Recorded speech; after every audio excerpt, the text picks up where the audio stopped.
Hello student, welcome in Bishop Academy online classes. Today my topic is NCERT problem. NCERT problem में question number 10 है, उसको समझिए. Question हम यहाँ पे लिखेंगे नहीं क्योंकि टाइम ज़्यादा लगेगा, और आप NCERT के क्वेश्चन 10.4 को देखिए बुक में अपने. दिया है which one of the following has the highest dipole moment. Which one has, पूरा तरीके से नहीं लिख रहे हैं, थोड़ा बहुत लिख दे रहे हैं. Which one has highest, which one has highest dipole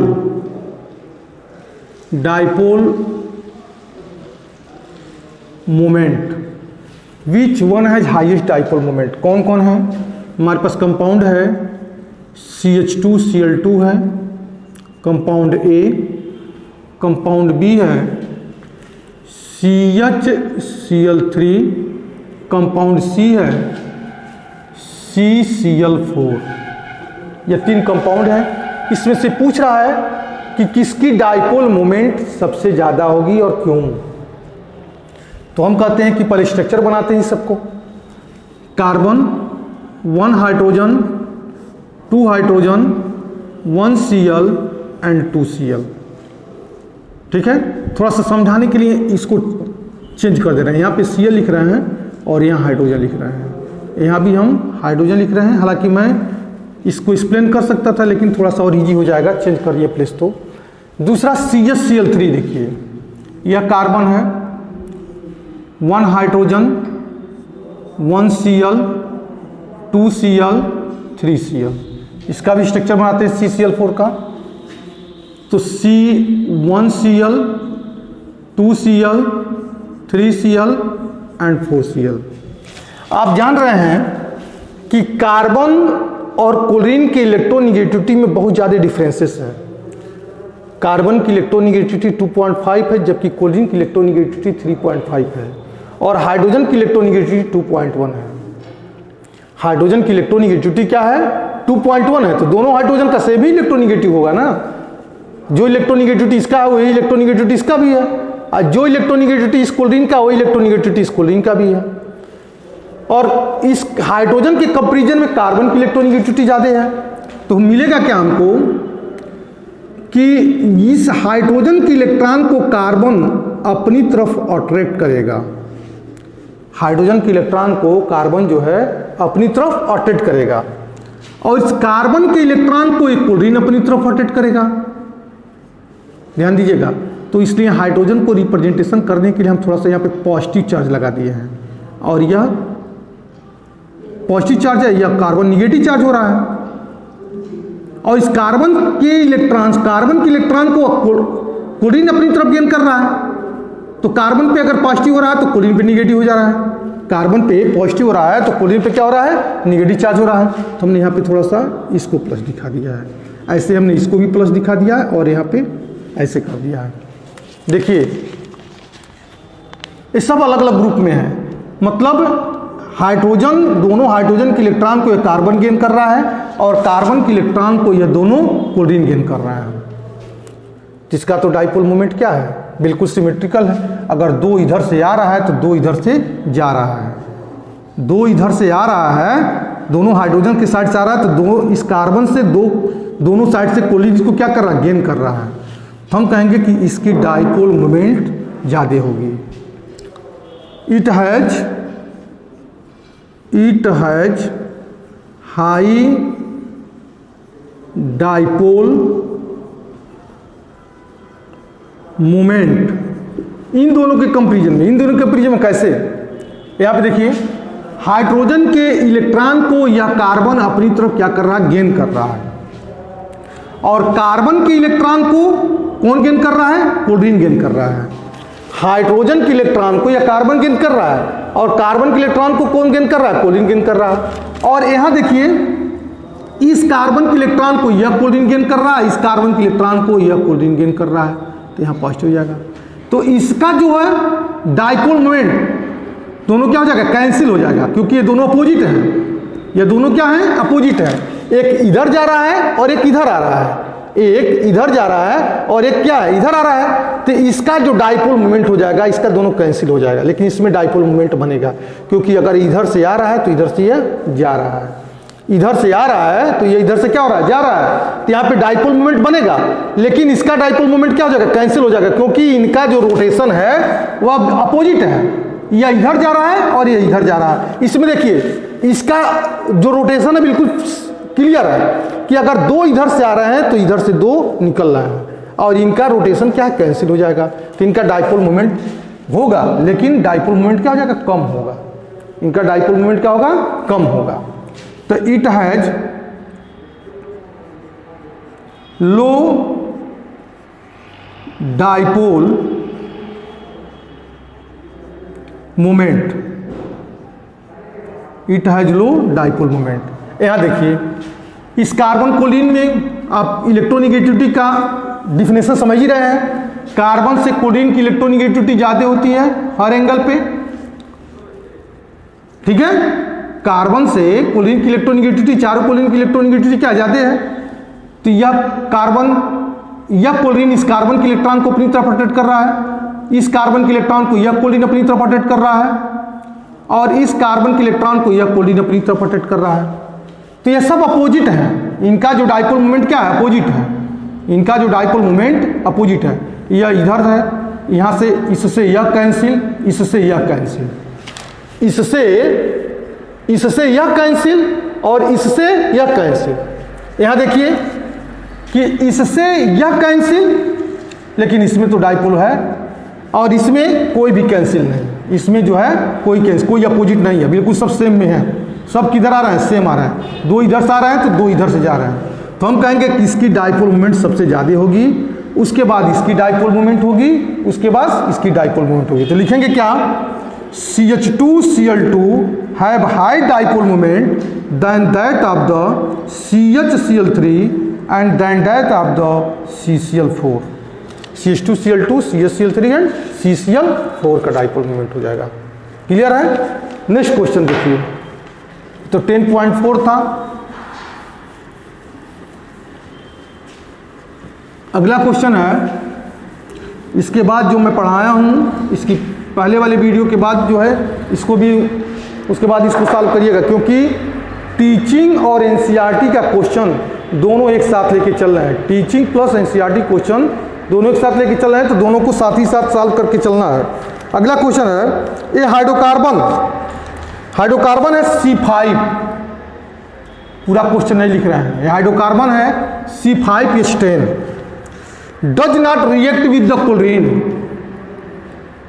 does not react with the chlorine, does not react with the chlorine in dark में नहीं रिएक्शन कर रहा है क्लोरीन के साथ, but gives a single,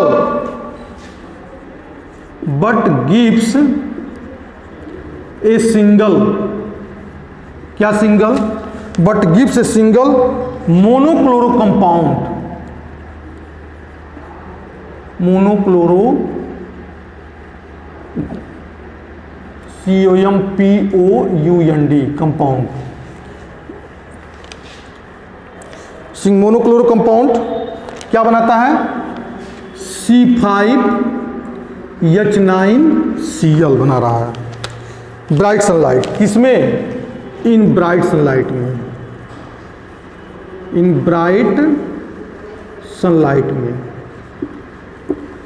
correct compound है hydrocarbon compound, जिसका molecular formula C5H10 है। यह क्लोरीन से रिएक्शन कर रहा है, लेकिन डार्क में नहीं, सनलाइट में, डार्क में रिएक्शन नहीं कर रहा है, किसमें कर रहा है, सनलाइट में। और क्या बना रहा है, C5H9Cl। ये कंपाउंड क्या है, यह कंपाउंड क्या है, आप जानते हैं कि एल्कीन का भी जनरल फार्मूला, एल्कीन का जनरल फार्मूला क्या होता है, CnH2n होता है, और साइक्लो एल्केन का भी जनरल फार्मूला होता है, CnH2n होता है।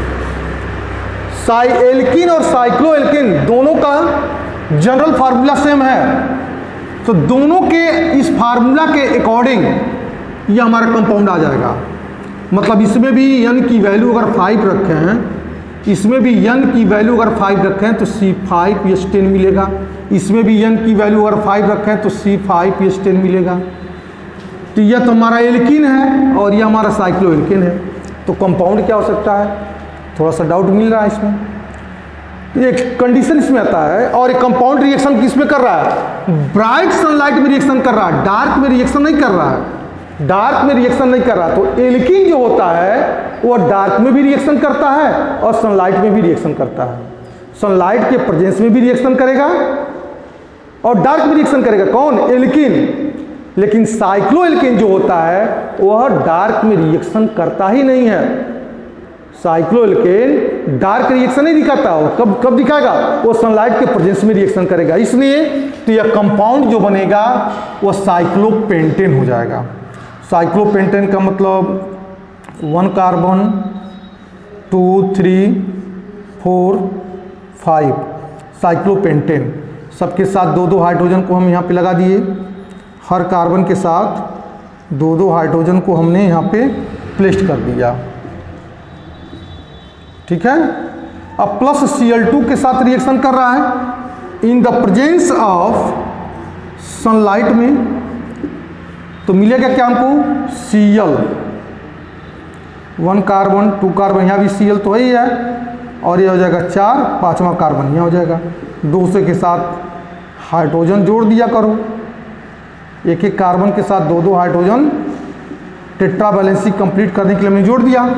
तो क्या लिखेंगे, 1 chloro cyclopentane, 1 chloro cyclo CyClO cyclopentane, 1 chloro cyclopentane हो जाएगा, 1 chloro cyclopentane.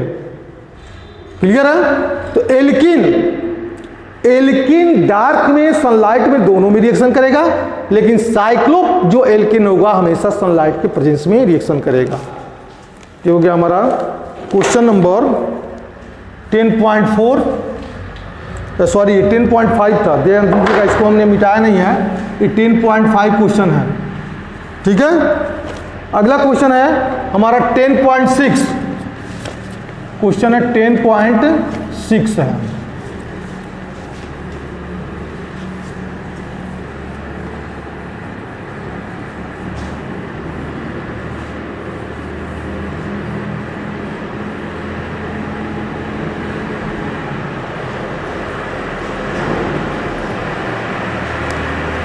Ten point six में 10.6 में दिया है कि right the isomers of compound having formula C4H9Br। Compound है C4H9Br, इसके कितने आइसोमर्स पॉसिबल हैं, हाउ मेनी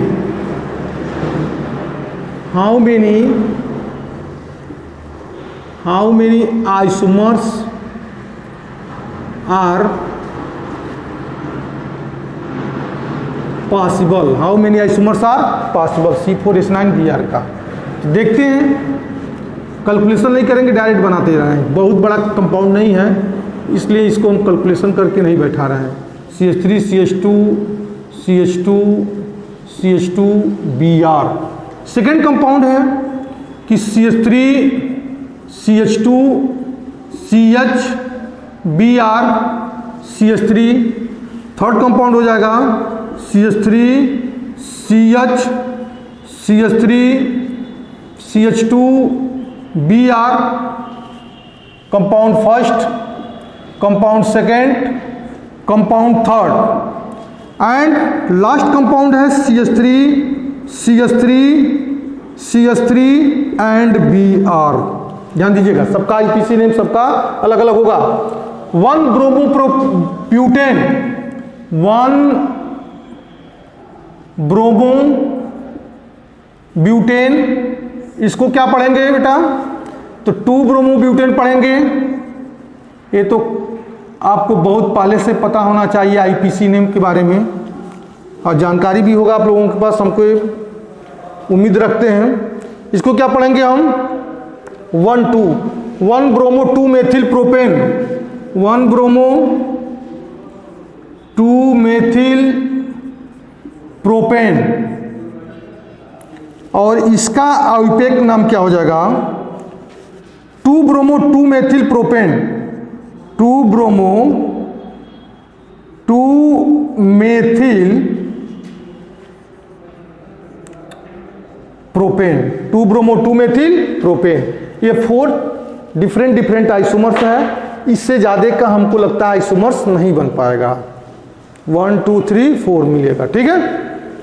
10.6 का भी क्वेश्चन का सलूशन हमने आपको दे दिया, इसको भी कॉपी में जो है मेंशन कर लीजिएगा, क्योंकि अलग एक बार एनसीईआरटी का क्वेश्चन अलग से सॉल्व नहीं कराएंगे, इसी में एनसीईआरटी के क्वेश्चन भी सॉल्व करते चल रहे हैं और आपको पढ़ाते भी चल रहे हैं, ठीक है। तीसरा क्वेश्चन है 10.7 में देखिए, right the equation for the preparation of 1 iodobutane. Preparation करना है, right the equation for the preparation of 1 iodobutane. 1 iodobutane बनाना है। 1 यहाँ पे ऐसे लिखा जाए 1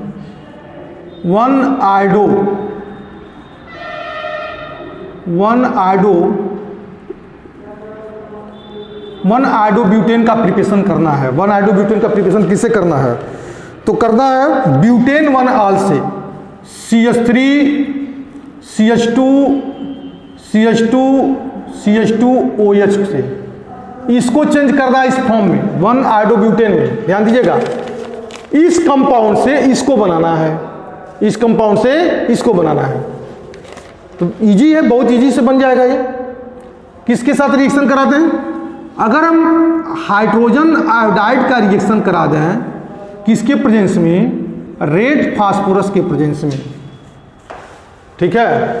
या C2 प्रोडक्ट के द्वारा भी बना सकते हैं बेटा, इसको C2 प्रोडक्ट के द्वारा ही बना सकते हैं। अब C2 प्रोडक्ट में बनाने के लिए हम इसको नहीं बता रहे हैं, जानते हो कैसे? फास्फोरिक एसिड को रिएक्शन करा दो ना, फास्फोरिक एसिड का रिएक्शन हम करा दें किसके साथ? पोटेशियम आयोडाइड के साथ करा दें। Potassium iodide KI, potassium iodide plus H3PO4, तो then 2 form HI plus KH2PO4। अब HI मिला हमको ना, यहाँ पे HI मिला किस फॉर्म में? C2 प्रोडक्ट में। तो HI के साथ इसका रिएक्शन करा दो, तो then CH3 CH2 CH3 CH2 CH2, एक बार और लिखना पड़ेगा CH2, और यहाँ हो जाएगा आयोडोब्यूटेन, 1 आयोडोब्यूटेन हो जाएगा। तो पहला क्वेश्चन हमारा बन गया। अब दूसरे किससे बनाना है? 1 क्लोरोब्यूटेन से, 1 क्लोरोब्यूटेन से। दूसरा प्रोडक्ट है 1 chlorobutane, CH3 CH2 CH2 CH2 Cl, 1 chlorobutane से। इसको भी चेंज करना किसमें? इसको भी चेंज करना है आयोडोब्यूटेन में। कौन सा टेक्निक अप्लाई किया जाए कि आयोडोब्यूटेन में चेंज हो जाए? कोई ऐसा रिएजेंट सिलेक्शन करो कि जो है आयोडोब्यूटेन में चेंज हो जाए, ठीक है। तो यहां भी HI लगा दो, यहां भी जो है HI का रिएक्शन करा दो C2 प्रोडक्ट के फॉर्म में। यहाँ C2 प्रोडक्ट तो बनवे किया था, और रेड फास्फोरस रख देना, डायरेक्ट इसको चेंज कर देगा ये। इसको बोलेंगे हैलोजन एक्सचेंज रिएक्शन भी बोल सकते हैं। CH3 CH2 CH2 CH2I and minus HCl निकल जाएगा, एंड माइनस HCl लिखा आयोडोब्यूटेन हो जाएगा, 1 आयोडोब्यूटेन। ब्यूट 1 इन से बनाना है। तीसरा क्या है? ब्यूट 1 इन से। तो CH2 double bond CH, single bond CH2, single bond CH3, ये ब्यूट 1 इन है। यह क्या है? ब्यूट 1 इन है। और इससे बनाना है आयोडोब्यूटेन। क्या बनाना है? आयोडोब्यूटेन। तो आयोडोब्यूटेन बनाने के लिए हम करेंगे क्या? कि यहाँ पे लिख दो HCl प्लस HCl और दिखाओ anti Markovnikov rule peroxide PEROXID peroxide लिख दिए तो हमारा काम चल जाएगा, हम समझ जाएंगे कि एंटी मार्कोनिकोफ रूल अप्लाई हो रहा है।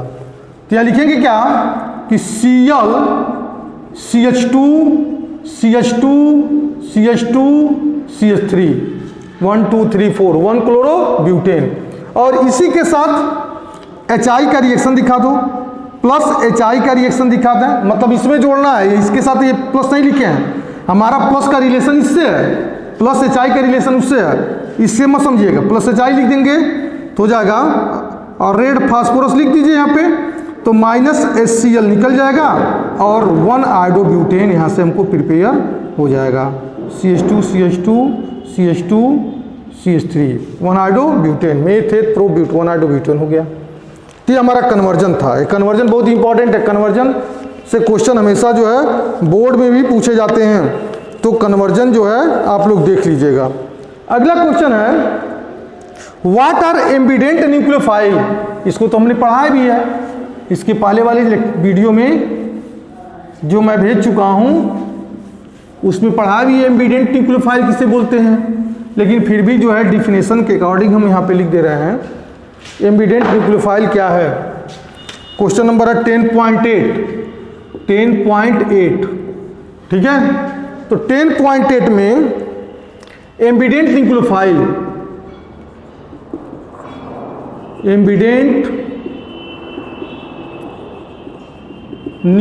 किसे बोलते हैं। Ambient nucleophile such nucleophile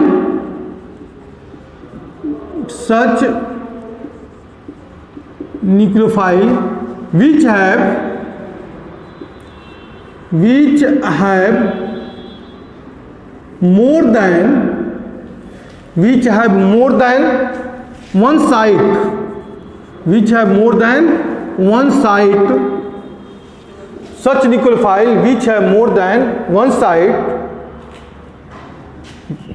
such nucleophile which have more than one site, through reaction takes place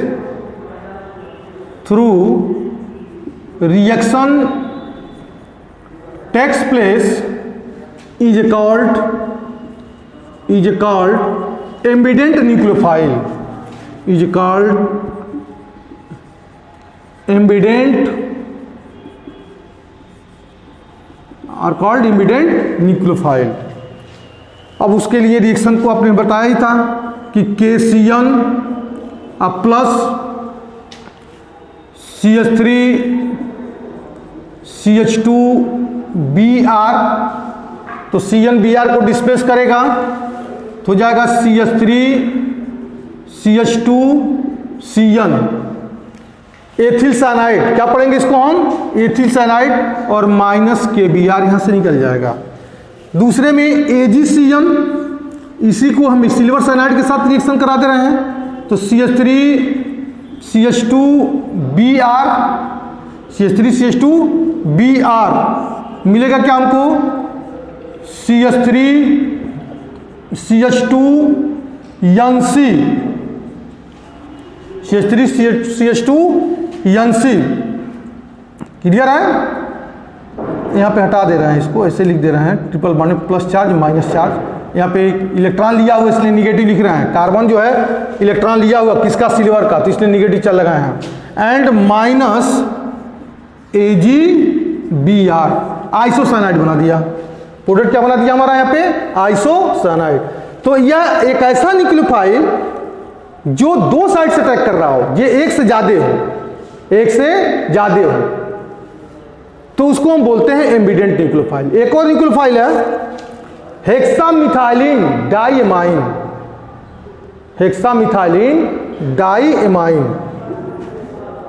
लेकिन फिलहाल उसको हमको बताने के लिए भी जरूरत नहीं है। हेक्सामिथाइलिन डाइएमाइन या कोई और ईडिटा4 ethylene diamine tetra acetate, ethylene diamine tetra acetate, ये सब जो है एम्बिडेंट न्यूक्लियोफाइल हैं। तो एम्बिडेंट न्यूक्लियोफाइल के लिए इतना ही एक डिफिनेशन हमने बताया है और इसका एग्जैक्ट एक्सप्लेनेशन करने के लिए हम इसके पहले वीडियो में भी आपको हमने पढ़ाया हुआ है। ठीक है, तो इतने क्वेश्चन अभी तक हमारे टीचिंग से आए हुए हैं, और जितने क्वेश्चन टीचिंग से आए हुए उसका हमने यहाँ पे एनसीईआरटी के क्वेश्चन का एक्सप्लेनेशन हमने कर दिया है, और बाकी एडिशनल क्वेश्चन जो है जैसे जैसे हम पढ़ाते जाएंगे मिलता जाएगा, एडिशनल क्वेश्चन भी उसके अकॉर्डिंग हम भेजते जाएंगे। ठीक है, और mechanism chemical property of haloalkanes में पहला जो रिएक्शन था nucleophilic substitution reactions, nucleophilic substitution reactions, mechanism of the nucleophilic substitution reactions. ठीक है, chiral, achiral, retention, racemisation, racemic mixture, plane polarise light, ये सब के बारे में हमने डिस्कस कर दिया है। अब हम chemical property of haloalkane का सेकेंड पार्ट पढ़ाएंगे, एलिमिनेशन रिएक्शन। और जो भी चीज़ें आपको प्रॉब्लम लग रही है तो उसको जो है हमसे पूछ सकते हैं गूगल क्लासरूम में। यहाँ कॉन्टैक्ट नंबर है हमारे पास, व्हाट्सएप बनाए हुए हैं, उसके थ्रू भी आप हमसे पूछ सकते हैं। Okay, that's all.